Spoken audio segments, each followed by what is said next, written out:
Alright, what is going on YouTube? This is Chris back with another video. I'm just going to be talking about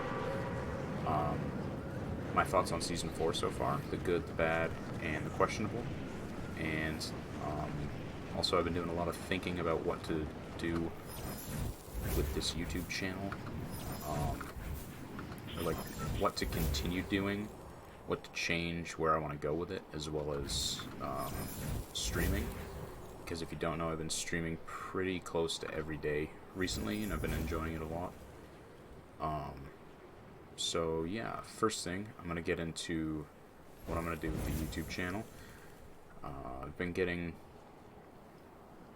some positive feedback on the VOD reviews, which is good because I enjoy doing those. They're great to learn from. VOD reviewing pros is super helpful. So what I'm going to be doing is I'm going to continue doing VOD reviews once this new season of tournaments starts up. So once there's actual VODs that we can watch, I will be making plenty of VOD reviews.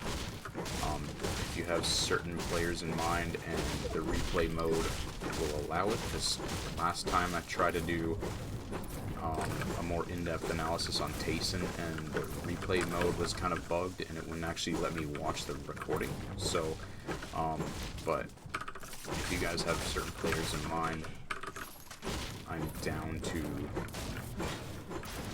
try my best to get an actual VOD review on them.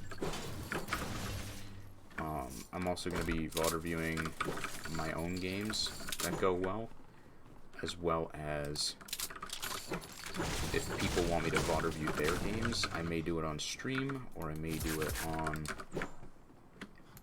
just as a video. So aside from VOD reviews, I'm going to be starting up some highlight videos as well, whether it be just stream highlights or regular highlight videos with clips, because I have both. So I guess I'm going to kind of test the waters and see how that goes. Yeah, so I plan on, I'm going to link my Twitch down below, because I'm going to be streaming pretty much daily. Obviously it's not going to be every day, but you know, I aim for about 4 times a week.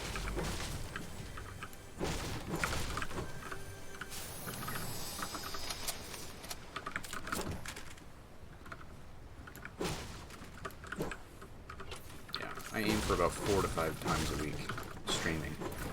So I'm going to link my Twitch down below.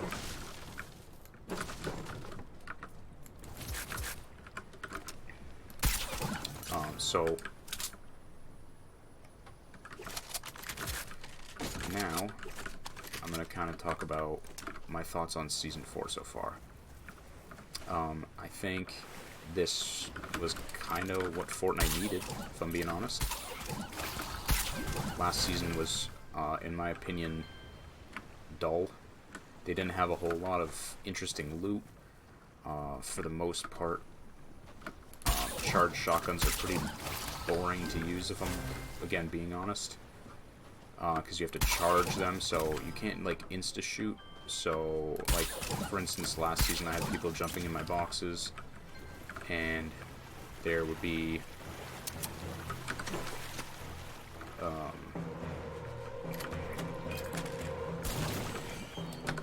like, you have to charge the shotgun, right? So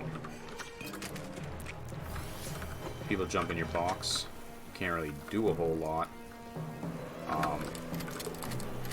because the gun doesn't shoot right away, where obviously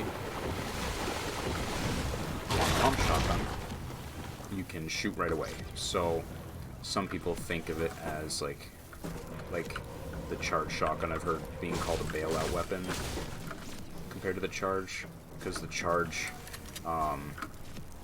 you know, you get rewarded for good aim, which is all fine and good. I'm all for that. But the problem is,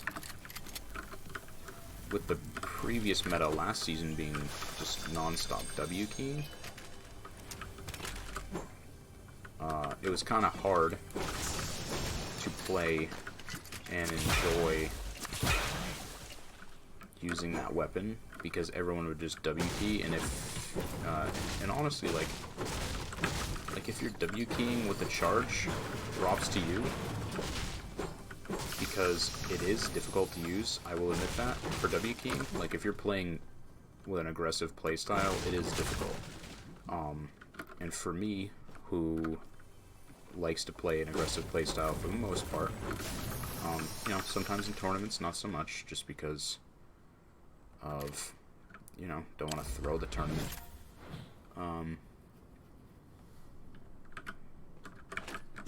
But I think the pump is just a much more solid gun. It's been in the game for the last, like, you know, 2-ish years, 3 years.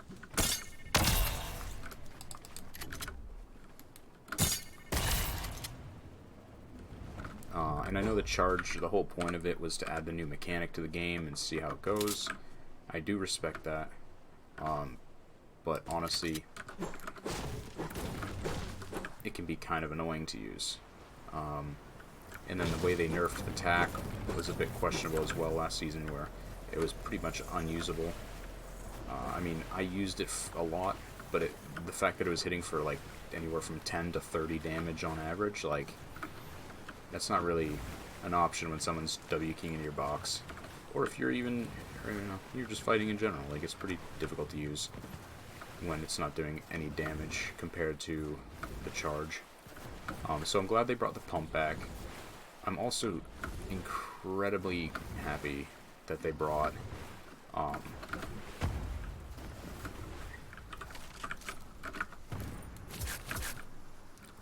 things like the boogie bombs back. Like, sure, they're a little OP, but things like the boogie bombs, bouncers, shockwave grenades, and then the new fire traps, like, they add more items to the game that are more enjoyable to use, you know, just kind of mix up the monotony a little bit.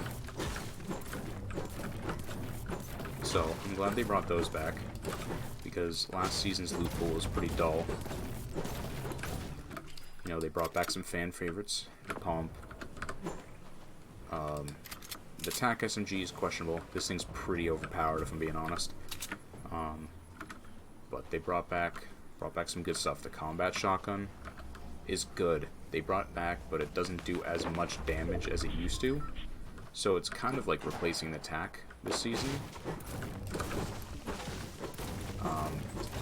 The things they should fix are definitely chest spawns, because quite frankly, a lot of landing spots have, like, if you're solo dropping something and there's only 1 to 3 chests, like, the chances of getting all 3 are pretty much next to nothing. I've had that happen several times where I land on a spot that has 3, like, right next to each other, and there's nothing there. And as a solo drop, that kind of makes you in shambles for the remainder of the game. So it just adds a lot more RNG, which there's already a lot of in the game. So I don't know why they did that, because I thought the 100% spawn rate was really good, because you could land and know exactly what is at your landing spot and how you can play it for the rest of the game, what you can go, like, you know, I land here, get 3 chests, then I can rotate here, there's 1 or 2 over there, now I'm ready to fight, or something like that, you know. It's more reliable. This season it's a lot more RNG based, and I don't know how it's going to play out in team modes or FNCS if they don't fix it.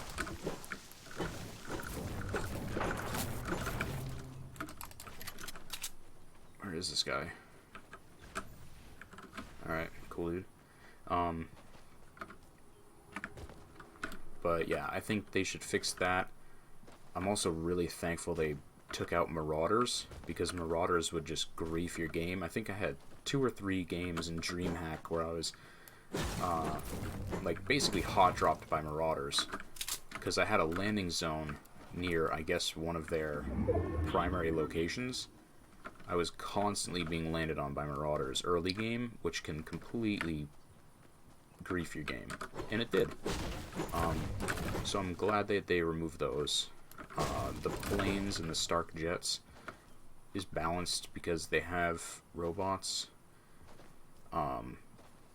that guard pretty decent loot, but for the most part, it's not too insane, and they don't like chase you like Marauders did. Marauders would chase you for like the entire map. Like, it was actually kind of broken. So I'm glad they did that. Overall, I think the season's an 8 out of 10. I think they're, like, the primary issues that chest spawn, people have talked about it. First 2 days or so, I kind of just ignored it and was like, okay, like, I'm just not going to talk about it, like, it's fine. But I think the more I've played, the more I've realized, like, how huge that is. I'm also glad they removed hunting rifles, because getting headshot sniped randomly all of the time was annoying. I've had that, again, during a tournament several times. Can be a bit frustrating. But yeah, I think overall this season is really solid. And, yeah. So what I'm going to do is I'm going to link my stream down below. And let me know what your thoughts are on this season as well in the comments. I hope you guys have a good day.